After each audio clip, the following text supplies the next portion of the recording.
overcoming temptation. To be human, mga kapatid, is to be tempted. Walang exemption. Even you accept that Jesus Christ as your Lord and personal Savior ng buhay mo, lahat tayo dumadaan sa temptation. All of us. I want us to understand. Temptation is not a sin. Nagiging sin lang ito kapag ito ay ginagawa mo. The way you respond to it. Alam natin na ang kasalanan is evil. May mga kasalanan na na merong mga consequences. May mga kasalanan na merong pagdurusahan natin till our last breath. Meron tayong mga bagay, maling desisyon sa mga buhay natin na nagagawa natin until this very moment, pinagdurusahan pa rin natin. And we can be tempted for everything. And ang Satan, nagdo-double time siya. Ano yung trabaho ni Satan? Mag-double time na kuhanin ka kasi wala nang ibang trabaho si Satan sa'yo, kundi kunin ka kasi nasa Panginoong Jesus ka na. And araw-araw, ang sabi ng Biblia, the devil is like a roaring lion. Kaya ang sabi ni Paul sa Romans 7:15, sabi niya, hindi ko maunawaan yung sarili ko sapagkat hindi ko ginagawa ang gusto ko. Sa halip, ang kinasusuklaman ko ang siyang ginagawa ko. Nangyayari po ba ito, mga kapatid? Kahit tumanggap ka na sa Panginoong Diyos, kahit gaano ka katagal na believer, sometimes it happens. In other words, mga kapatid, as we all face the heat of this temptation, it can break us, it can melt us. Hindi lang ito yung mga bagay na nakakasira sa'yo. Pwede rin ito yung makasunog sa pananampalataya mo. And sinasabi din ni Paul dito sa Romans, verse 22 to 25. For in my inner being I delight in God's law, but I see another law work in me, waging war against the law of my mind and making me a prisoner of the law of sin that is working within me. Kasi ang battle, mga kapatid, ang tao dito sa mundong to, hindi lang about sa pananampalataya mo. It's about the flesh, yung laman natin. Yung kung ano yung ayaw mo, yun yung ginagawa mo. The war, mga kapatid, it's between our flesh, the principalities. Kaya sabi ni Paul, what a wretched man I am. Who will rescue me from this body that is subject to death? Kung hindi natin nakilala yung Panginoong Jesus, ano kaya tayo ngayon? Nasaan kaya tayo ngayon? And maaaring sa punto ng buhay mo ngayon, yung pananampalataya mo, sabi nga ni Paul, dead. But thanks be to God who delivers me through Jesus Christ our Lord. Dahil sa Panginoong Jesus, naligtas tayo. So then, I myself, in my mind, I am a slave to God's law. But in my sinful nature, a slave of law of sin. Ang temptation daw, mga kapatid, comes from the Greek word periasos, which means to reveal weakness within you. Ang pinakikita daw ng temptation sa atin, that's something that isn't within you. The weakness that is within us. Sino sa atin yung nagkikrave ng mga bagay na hindi masarap? Siyempre, dapat yung ikikrave mo, yung katakam-takam, yung mga something na nakaka-attract ng mata natin. It is something to reveal the weakness within you. And that's why the Bible says in Matthew 26:41, magbantay kayo at manalangin upang huwag kayong madaig ng tukso. Ang espiritu ay nakahanda, pero yung ating flesh is weak. Our flesh is weak. Kahit gaano kakalalim na mananampalataya, lahat tayo may kahinaan. Lahat tayo mayroong mga bagay na tinatago sa atin, na pinaglalabanan natin in our mind, in our spirit. And tayo lang yung nakakaalam nun. It's either your addiction, it's either yung mga bagay na your hidden sins. So, ang sabi ng James 1:14-15, temptations comes from our own desires. Yung naglalayo sa atin sa kawan ng Panginoong Diyos, na minsan nandun ka na, pero dahil inuna mo yung mga bagay na nagpapalayo sa'yo sa Panginoong Diyos, nadadrag ka away in the presence of our Lord. And these desires give birth. Nagbubunga ito, mga kapatid. The desires of these sinful actions, kapag patuloy nating hinayaan yung temptation na pumasok sa buhay natin, na inaalaw mo sa buhay mo, it will grow, mga kapatid. Ang pagnanasa, kapag naitanim sa puso, ay nagbunga ng kasalanan. At ang kasalanan sa hustong gulang ay nagbubunga ng kamatayan. Kapag hindi naputol itong mga kasalanan ito, nawawala tayo sa presensya ng Panginoong Diyos. Na-experience nyo naman minsan na you're on fire sa Panginoong Diyos. Nandun ka sa rurok, but there is one instance sa buhay mo na tempt ka lang. May dumaan lang na pagsubok sa'yo, nawala ka kaagad. You allow that temptation na pumasok sa buhay. Kasi ang plano ni Satan, asakin yung bawat isa sa atin. kapatid. Ang plano ni Satan, paulit-ulit na ipaalala sa'yo yung mga maling nagagawa mo. Paulit-ulit na ipaalala sa'yo na may mali sa'yo, na hindi ka karapat-dapat. Do not give Satan a foothold. Huwag mong bigyan si Satan ng karapatan sa buhay mo. How we will overcome temptation. Number 1, recognize, mga kapatid. Recognize that there is a temptation. Dapat malinaw sa bawat isa sa atin that you are being tempted.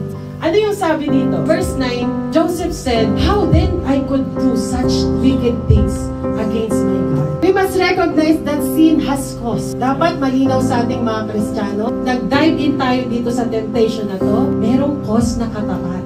Merong consequences na patutunguhan ka. Na kapag na-trap ka ni Satan, it will lead to sin, depende doon saan? Sa magiging approach mo. Kung magpapatukso ka ba? Kung magpapadala ka. Sometimes, it takes a lifetime to build yung mga pinaghihirapan natin. And sometimes, it takes one sin din para masira lahat ng pinaghihirapan natin. Yung dekadang binil mo, kaya niyang sirain dahil lang sa pansamantalang kaligayahan na gusto mo sa buhay. So don't allow, recognize the sin, the temptation na meron tayo. Dapat malinaw sa bawat isa sa atin. Every day of our life, initempt tayo ni Satan. Sabi nga ng Biblia, is like a roaring lion. Waiting. Inaantay lang niya na mahulog ka doon sa patibong niya. Dapat, you have to recognize that you are being tempted. Let us open our Bible in 1 John 2:15-17. Do not love the world, nor the things it offers you. For when you love the world, you do not have to love the Father in you. For the world offers only a cravings, physical pleasure, lust of the flesh. A cravings for everything we see, lust of the eyes. Pride in our achievements and possession, the pride of life. Sabi niya, these are not from the Father, but from this world. Gawa ito nung laman na nasa sa atin, na nakikita nung ating mga mata, na ginagawa nung ating katawan. Kaya tayo nag-end sa pride.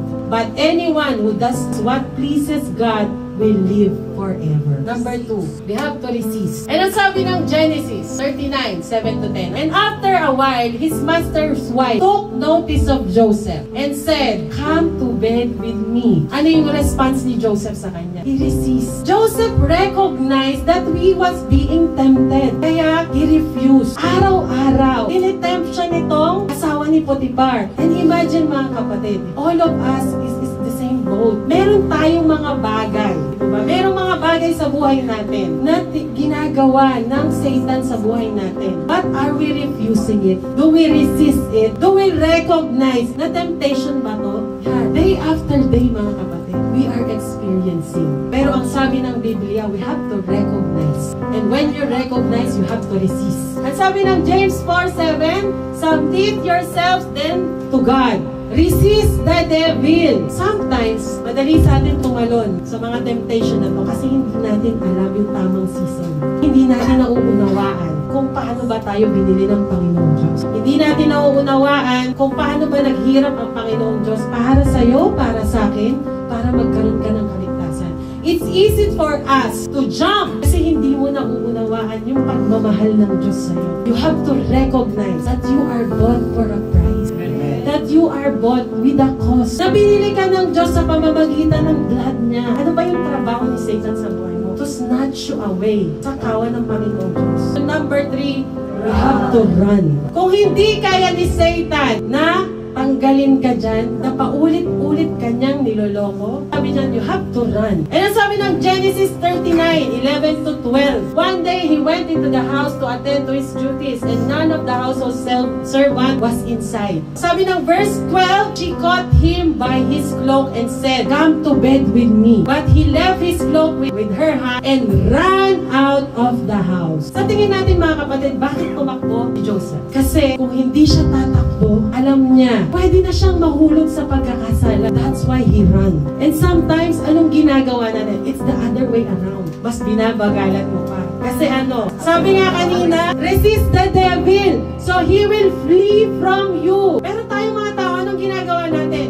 Nirarambol natin yung letter. Ini-feel natin. Instead na flee, anong ginagawa mo? You feel it. Kasi masarap. Kasi nai-enjoy ko. Kasi ito yung gusto ko. You have to run, mga kapatid. kapatid. You have to recognize that there is every day of your life, there is a temptation. If we will not run, kung hindi natin tatakbuhan yung mga temptations na to, every day of our life, maaari din tayong mahulog sa pagkakasala. Maaari din tayong mahulog sa patibong ni Satan. So, 3 practical ways on how we will overcome temptation. Number 1, you have to recognize that you are being tempted. Number 2, you have to resist. You have to run. Run to Jesus, the author, the perfecter of your faith, mga kapatid. And as I close, ang sabi ng 1 Corinthians 10:13, no temptation has overtaken you except what is common to mankind. Sabi dito, and God is faithful. Do you believe that God is faithful, mga kapatid? Sabi dyan, tapat ang Diyos at hindi niya ipapahintulot na kayo'y subukin ng higit sa inyong makakaya. Nang higit dun sa kakayanan mo. Sabi dito, He will not let you be tempted beyond what you can bear. But when you are tempted, He will also provide a way out so you can endure it. Napakabuti ng ating Panginoon Diyos. He is really faithful. How to overcome temptation according to our script. Sa Luke 4:1-14. How to overcome temptation. Letter O, overcome with scripture and prayer. Ang sabi ng Luke 4:4, it is written, man shall not live on bread alone. Ang sabi ng Matthew 26:41, watch and pray so you will not fall into temptation. The spirit is willing, but the flesh is weak. Letter V, be vigilant against deception. And also, you must value what you already have. Kasi minsan, kaya tayo natitempt, gusto mo, yung wala ka, yun yung gusto mo. Sabi ng 1 Peter 5:8, be alert and sober, of sober mind. Your enemy, the devil, prowls around like a roaring lion, looking for someone to devour. Araw-araw yan. Ganyan ang trabaho ni Satan sa buhay mo. Ang sabi ng Luke 4:8, it is written, worship the Lord your God and serve Him only, mga kapatid. And letter E, engage with God's will. Ang sabi ng Luke 4:12, do not put the Lord your God to test. Letter R, resist the devil. Luke chapter 4:13, when the devil had finished all his tempting, anong nangyari? He left him until the opportune time. Tandaan natin, mga kapatid, we have to resist every day kasi hindi kanya titigilan hanggang hindi kanya nakukuha. Letter C, choose God's kingdom. Luke 4:5-6, the devil took him to a high place and showed him in an instant all the kingdoms of the world. Si Satan, ipapakita niya sa'yo, ipapamukha niya sa'yo na kaya mong makuha ang mundong ito. And letter O, obey God's command. Sabi ng Luke 4:8, worship the Lord your God and serve Him only. Letter M, maintain trust in God's provision. Luke 4:1, Jesus, full of the Holy Spirit, He was fasting during that time, left the Jordan, and was led by the Holy Spirit into the wilderness. So we have to maintain the trust, yung provision ng Panginoong Diyos natin. We have to trust the source. And lastly, we have to endure the testing. Just like Jesus Christ, during that time, He is fully human, but He endured the testing. Luke 4:1-2, He was led by the Spirit into the wilderness, where for 40 days He was tempted. And I pray na ang bawat isa sa atin, mga kapatid, mamuhay tayo kagaya ng mga verses na ito na tinuturo sa atin ng Panginoon Diyos. We can overcome this temptation through the Word of God and through the power of the Holy